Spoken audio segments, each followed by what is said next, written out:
Hello, my name is Christopher Freisinger, and I've been in Ukraine for about 17 months now. And I came over early April of 2022 to support the exfiltration of orphans, foster children, and women that were either in occupied territory or in the buffer zones that were being shelled daily. Since the beginning of the war, and primarily that was through an organization called KidSave. I supported a team of drivers that were doing this every day, either directly with them or bringing in supplies for them. And KidSave, let's see, I think we've to date brought out over 33,000 civilians in this capacity.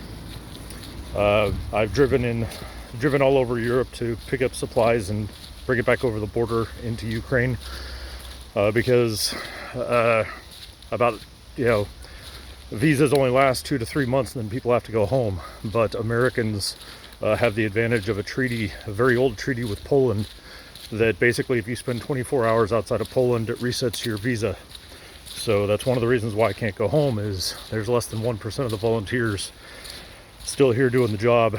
And not only have I built extensive networks with humanitarian organizations, aid organizations inside the country, government, military, local administrations, you name it, hospitals, clinics, ambulance drivers, but there's just not enough people now to do the job to bring in supplies outside of Europe into Ukraine.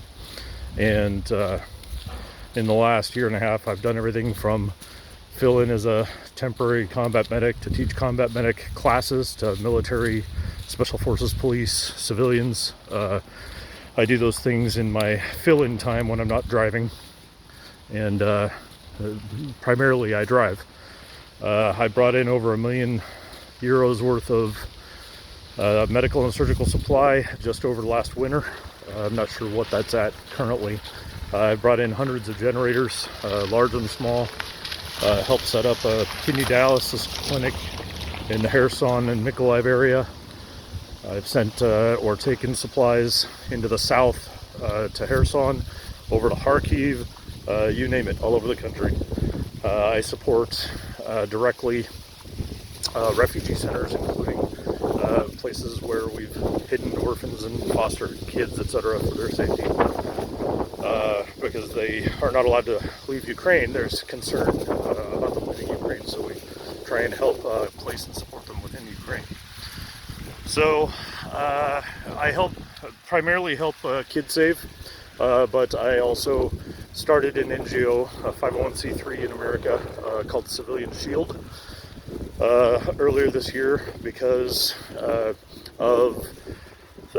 for separation of liability concern for other NGOs, etc., because there's small NGOs that basically went home after the beginning of the war. They just didn't have the constant support. The world has, largely gotten used to the war and desensitized, and so there's a lot less donations now than there was in the beginning, and there's a lot less people supporting than there was in the beginning. So this is a big challenge. Trying to facilitate that, kind of solving that problem and shoring up that gap.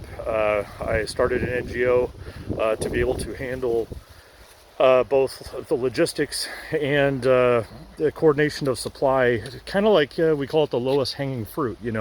My position is, because of the amount of context I have and how long I've been here, I'm able to see a lot of the kind of problems that are slipping between the cracks. And I have a view both from the government view, the military view, the humanitarian aid view, and the support and logistics view of NGOs. And so it gives me a very, I won't say unique, but there's not enough people that have that broad of a spectrum of true understanding and that are on the ground enough to, be able to vet people directly, etc. So because I have kind of a unique position, a very limited amount of people that have that view, it helps me really use material efficiently. It helps me protect it. I've never lost a single item since I've been here. I've not had items bribed from me, taken from me, etc. There has been a couple of attempts, especially earlier on in the war, but it has not happened. I have a good understanding of the culture of the people involved, and I know how to pick people to work with, so I'm extremely efficient. Yeah, I'm committed, and I'm doing it until the end of the war, or until what I do is not able to save lives any longer, and then I will go back to what was my very happy life and family. That's it.